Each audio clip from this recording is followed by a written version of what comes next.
नमस्कार, मैं हूं पुण्य प्रसून वाजपेयी। दस्तक में आपका स्वागत है। दिल्ली का दरबार सज चुका है।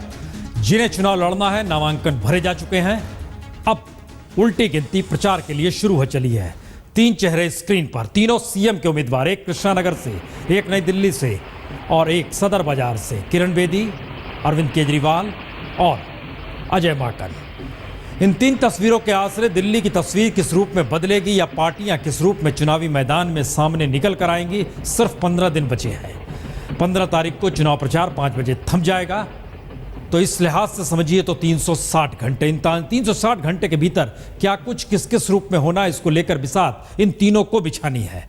और इतनी नहीं, बल्कि इस बिसात के भीतर कई पेच ऐसे हैं जो आने वाले वक्त में बताएंगे कौन नायक और कौन नायक के पीछे का रणनीतिकार। तो आइए इस दिल्ली दरबार के भीतर से उन स्थितियों को टटोलने की कोशिश की जाए जिससे ये लगे कि अगले 360 घंटे शायद शर्लॉक होम्स की फिल्म से भी कहीं ज्यादा सस्पेंस और थ्रिलर वाली स्थिति में दिल्ली को ले आकर खड़ा कर रहे हैं।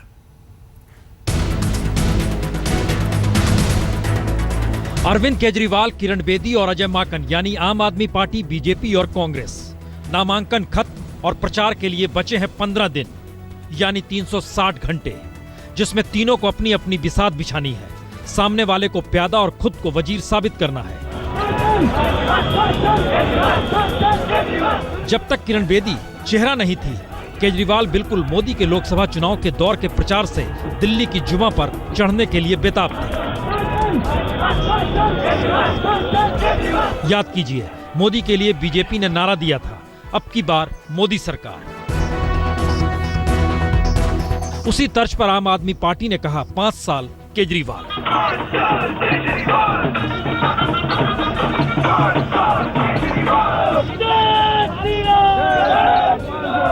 लेकिन किरण बेदी क्या करे?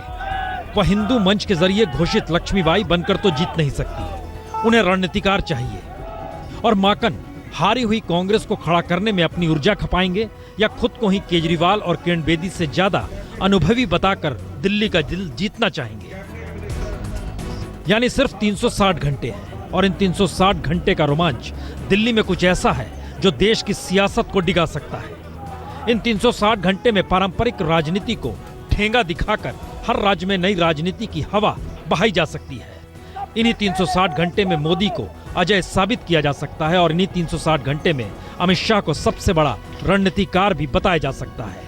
और बीजेपी के भीतर की कशमकश के जरिए इसी 360 घंटे में बीजेपी रसातल तक भी पहुंच सकती है। और तो और इसी 360 घंटे में ढहती कांग्रेस में आखिरी कील भी ठुक सकती है और कांग्रेस को ऑक्सीजन भी मिल सकता है।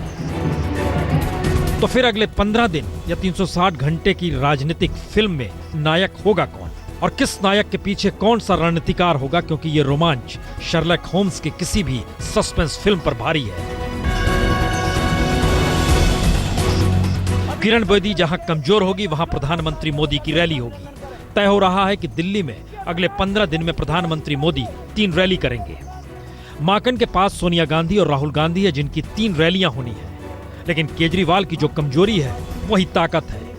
उनके पास दूसरा कोई नहीं बल्कि वह खुद है, यानी खुद ही पार्टी, खुद ही सीएम पद के उम्मीदवार और खुद ही भाषण भी देना है। तो ऐसे में पोस्टर वार केजरीवाल का हथियार होगा। जैसे यह पोस्टर, मोदी जी आप देश संभालो, दिल्ली हम संभाल लेंगे। वैसे 3 घंटे की फिल्म के मुकाबले 360 घंटे का वक्त दिल्ली में बिसात बिछाने के लिए इतना कम है कि बीजेपी के कद्दावर नेता और उनके पीछे खड़े कार्यकर्ताओं को किरण बेदी के लिए सब कुछ निछावर करना है। कांग्रेस के तमाम नेताओं को और कार्यकर्ताओं को माकन के पीछे खड़ा होना है। केजरीवाल को लोकपाल और 39 दिनों बाद सरकार छोड़ने से आगे निकलना है। और यह सब इतना आसान नहीं है, क्योंकि शर्लॉक होम्स की पटकथा या कहें कहानी पहले से लिखी होती है, उस पर सिर्फ एक्टिंग होती है। यहाँ तो एक्टिंग भी करनी है, पटकथा भी लिखनी है, कहानी भी लिखनी है, जो हर घंटे बदलेगी, हर मिनट दिल्ली वालों के दिल में धड़कने बढ़ाएगी। तो इंतजार कीजिए थ्रिलर चुनाव अगले 360 घंटे का। जाहिर है इन सब के बीच आज यही बात फिर से कही गई कि डिबेट कर ली जाए, और उस डिबेट का इंतजार क्यों दिल्ली वालों को है, क्यों मीडिया को है, और क्यों किरण बेदी बोल रही है नहीं और केजरीवाल बोल रहे कर लीजिए, माकन भी कहते हैं। लेकिन दिल्ली में अगर डिबेट हो ही जाए, कल्पना कीजिए हो जाए, तो क्या मुद्दे रहेंगे? जाहिर है 10 मुद्दे स्क्रीन पर आते हैं। सबसे बड़े मुद्दे जो निकल कर आएंगे उसमें महिला सुरक्षा, 2 सवाल, तकनीक के आसरे या फिर पुलिस के भरोसे, बिजली के रेट, निजी कंपनियों पर नकेल कसी जाए या बिजली चोरी कहीं ना कहीं कम कर दी जाए, पीने के पानी इंफ्रास्ट्रक्चर बनाया जाए या टैंकर के भरोसे रहा जाए, महंगाई रुके कैसे, जमाखोरी पर लगाम या बिचौलियों पर रोक, भ्रष्टाचार कैमरे के भरोसे या फिर कड़ी सजा और इसके जरिए ना हो। ये 5 मुद्दों के बाद अगले 5 मुद्दे, जो 10 मुद्दे खासतौर से इस डिबेट की पहली जरूरत है, वो बड़े मायने रखते हैं और उसमें कहीं ना कहीं किसी ना किसी रूप में अवैध झुग्गियों का मसला आएगा, जो वोट बैंक की तर्ज पर देखा जाए या कोई प्रैक्टिकल अप्रोच अपनाया जाए, भूमि अधिग्रहण, ज्यादा मुआवजा देकर या फिर किसानों की सहमति होनी चाहिए, बांग्लादेशी निवासी पहचान पत्र दे दिया जाए या दिल्ली से बाहर कर दिया जाए, आधुनिकीकरण का मसला आएगा, दिल्ली को वाईफाई के जरिए या इंफ्रास्ट्रक्चर तो बेसिक दे दीजिए, और पूर्ण राज्य का दर्जा सिर्फ दिल्ली पुलिस चाहिए या पूरी व्यवस्था चाहिए।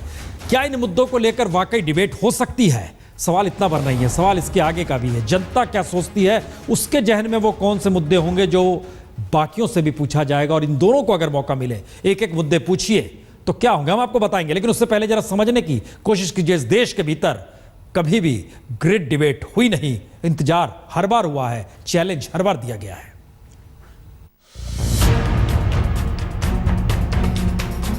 दिल्ली को लेकर किरण बेदी और केजरीवाल में डिबेट हो जाए यह असंभव है, क्योंकि डिबेट का मतलब है चुनाव में पार्टी नहीं, सिर्फ लीडर ही सब कुछ है। केजरीवाल ने चुनौती दी है तो वो आम आदमी पार्टी में वाकई सब कुछ जरूर है, लेकिन किरण बेदी तो बीजेपी के लिए सिवाय सीएम उम्मीदवार के और कुछ भी नहीं। यानी किरण बेदी के जरिए बीजेपी को आंका जाए यह बीजेपी कभी चाहेगी नहीं, क्योंकि बीजेपी एक सांगठनिक पार्टी है। यह तर्क बीजेपी दे सकती है, लेकिन चुनावी पन्नों को पलटे तो लोकसभा चुनाव के वक्त बीजेपी कहीं नहीं थी, बल्कि लीडर ही सब कुछ था।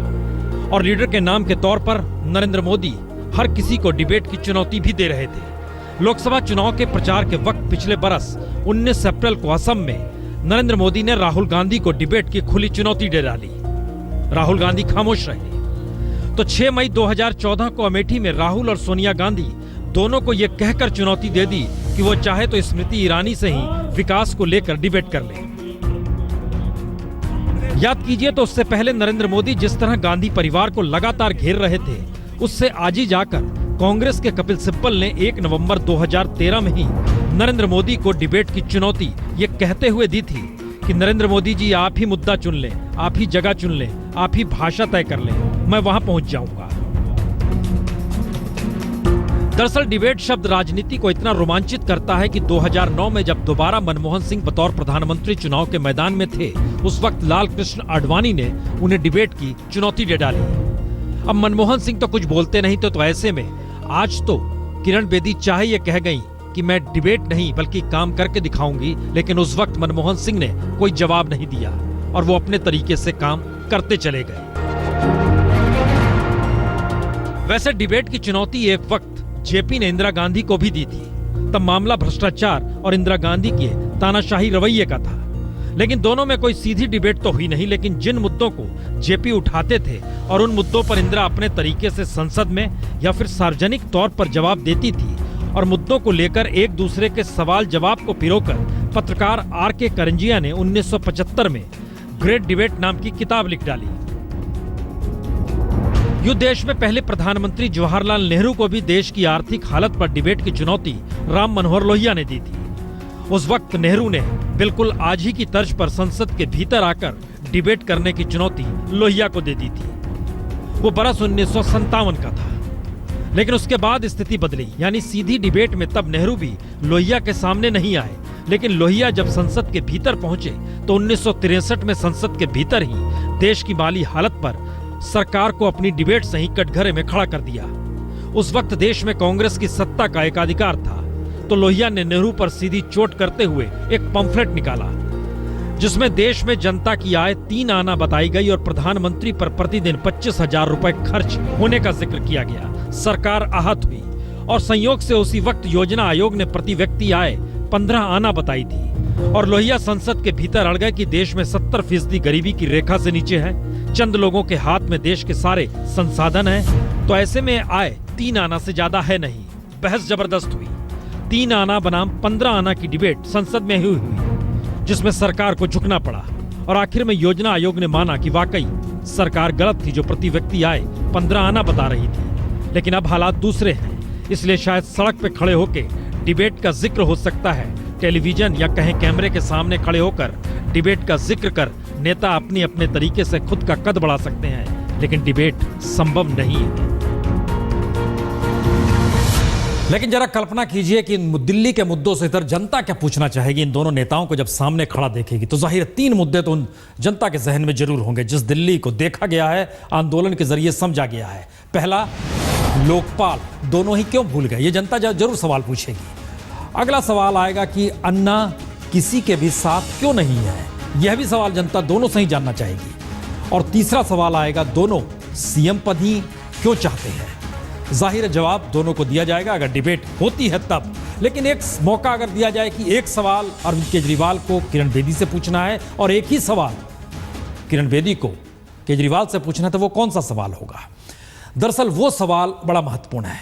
और ये देखिए, दोनों की तरफ से एक एक सवाल जो निकल कर आएंगे उसमें क्या धर्मांतरण जरूरी है, घर वापसी जरूरी है, केजरीवाल का ये सवाल होगा।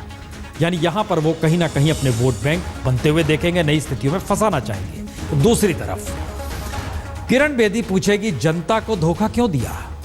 इस सवाल के दायरे में बहुत सारे सवाल आएंगे, चाहे वो 49 दिनों की सरकार का जिक्र हो या फिर लोकपाल के दौर का जिक्र हो। इन सवालों के बीच ग्रेट डिबेट का इंतजार किया जाए क्या, ये बड़ा मुश्किल सवाल है। लेकिन इस ग्रेट डिबेट से पहले दिल्ली की बिसात पर क्या कुछ हो रहा है और किस किस तरीके से एक अदद टिकट के लिए हंगामा क्यों बरपा है, जरा देख लीजिए। लक्ष्मी नगर से आई आवाज, यह हंगामा दिल्ली के भारतीय जनता पार्टी के 14 पंथ मार्ग के दफ्तर का है, जहां लक्ष्मी नगर से बीजेपी के टिकट पर चुनाव लड़ चुके अभय वर्मा को पार्टी ने इस बार टिकट नहीं दिया तो उनके समर्थकों ने बवाल कर दिया।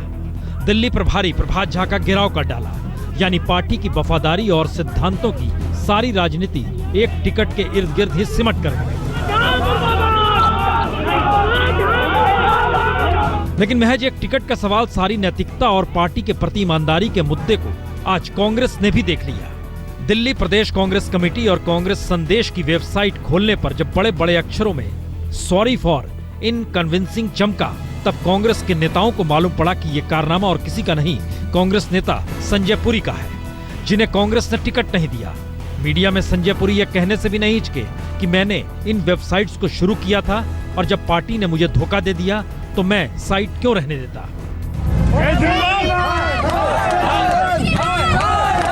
वैसे टिकट न मिलने से असंतुष्ट कार्यकर्ताओं के गुस्से से आम आदमी पार्टी भी बच नहीं पाई और मेहरौली विधानसभा में आज अरविंद केजरीवाल के पुतले तक फूंके गए। उनके घर के बाहर हंगामा भी हुआ। मुश्किल इतनी बार नहीं है। दरअसल आरोप इस दौर में लग रहे हैं कि टिकट अगर कट रहे हैं या टिकट किसी और को दिए जा रहे हैं तो ये पैसे ले देकर हो रहा है। और ये आरोप आज आम आदमी पार्टी पर लगा, कल बीजेपी के ऊपर लगा था। रिकॉर्डिंग में ये 2 करोड़ रुपए लिए हैं संजय सिंह ने, रिकॉर्डिंग में है। रविंदर चौधरी पैसा के बल पर टिकट खरीद के लाया है। और संयोग से सब कुछ कैमरे पर चैनलों के सामने कहा जा रहा है, जिस पर सवाल पूछने पर बीजेपी अध्यक्ष ने, याद कीजिए, 46 घंटे पहले तंज कसा था। भैया मेरी पार्टी चलाना मुझ पर छोड़ दो, आप चैनल चलाना चालू रखो, बाकी सब मुझ पर छोड़ दो। मुश्किल यही है इस दौर के भीतर में कि सब कुछ मीडिया के जरिए दुनिया के सामने आ जाता है और यह सवाल दुनिया के भीतर सवाल नए रूप में खड़ा होता है कि रणनीतिकार सबसे बड़ा शायद अगले 360 घंटों में वही होगा जिसे जीत मिल जाएगी। लेकिन इस दिल्ली दरबार में इंतजार ओबामा का भी हो रहा है और दूसरी तरफ दिल्ली पहुंचेंगे ओबामा तो पाकिस्तान या कहीं सीमा पार क्या कुछ गुल खिल सकते हैं, इसके संकेत भी मिल रहे हैं। जरा इस रिपोर्ट को देखिए। इंडिया जो इस खेल का असल जिम्मेदार है उसे बदला लेना है इंशाअल्लाह। भारत के लिए जो मोस्ट वांटेड टेररिस्ट है, अमेरिका के लिए वो इंटरनेशनल टेररिस्ट और नवाज शरीफ के लिए वो आम शहरी। जी बात हाफिज सईद की ही हो रही है।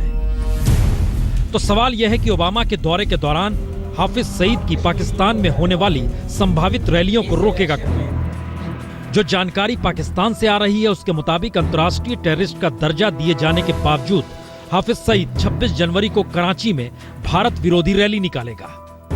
फिर अमेरिका के भारत के करीब आने के सिलसिले के बीच अगर पिछले दिनों को याद कीजिए तो जमातुल दावा की बैठक खुले तौर पर पाकिस्तान में ही हुई, लाहौर में हुई और उन सब के बीच भारत और अमेरिका के खिलाफ खुले तौर पर जहर उगला गया, नारे लगाए गए। लेकिन पाकिस्तान खामोश रहा।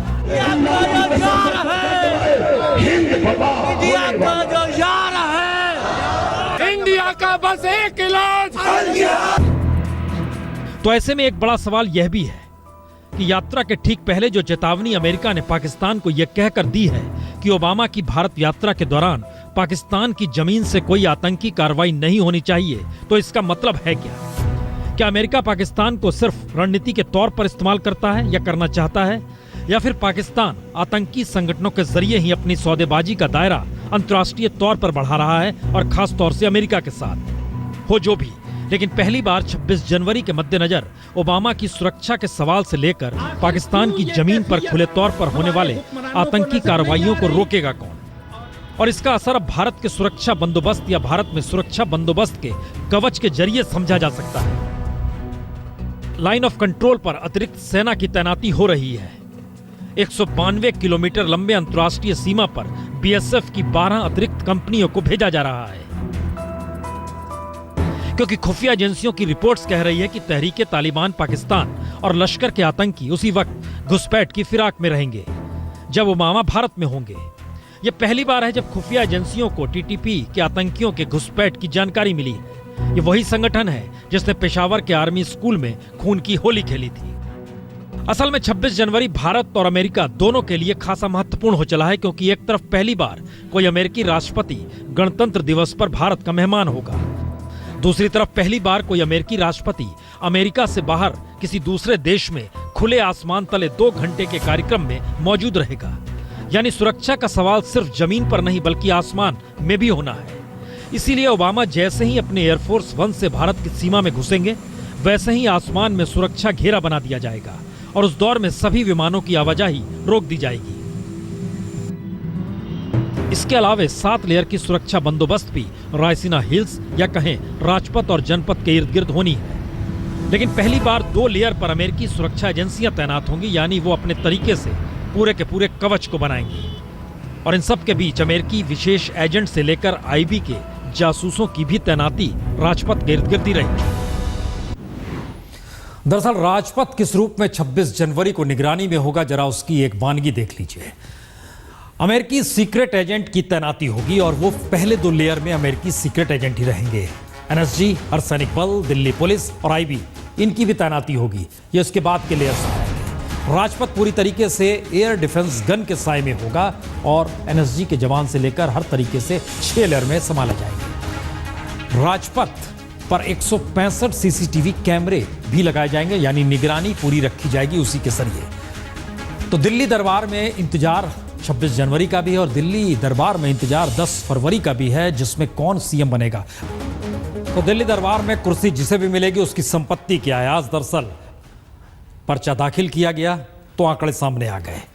11 करोड़ 65 लाख किरण बेदी, यह संपत्ति है चल अचल मिला के। अरविंद केजरीवाल 2 करोड़ 12 लाख, चल अचल पत्नी की संपत्ति सारी संपत्ति मिला के 2 करोड़ 12 लाख। और तीसरे हैं अजय माकन 12 करोड़ 43 लाख। लेकिन इन सब के बीच हर के जहन में होगा कि दरअसल अन्ना की कुल संपत्ति जो उस समय उन्होंने दिखाई थी वो सिर्फ 68,000 थी। हम आपको ब्रेक के बाद अन्ना अकेले लोकपाल का झंडा कैसे बुलंद करेंगे वहां लिए चलेंगे और सियासत अन्ना के नाम पर कैसे हो रही है। तो छोटा सा ब्रेक, लेकिन देखते चलिए जरा टोबा टेक सिंह नसीर की जुबान से। बिशन सिंह की बारी आई और वागा के उस पार का मुतल्लिका अफसर उसका नाम रजिस्टर में दर्ज करने लगा तो उसने पूछा, टोबा टेक सिंह कहां है जी, पाकिस्तान में या हिंदुस्तान में? मुतल्लिका अफसर हंसा, पाकिस्तान में। ये सुनकर बिशन सिंह उछलकर एक तरफ हटा और दौड़कर अपने बाकी सब साथियों के साथ के पास पहुंच गया।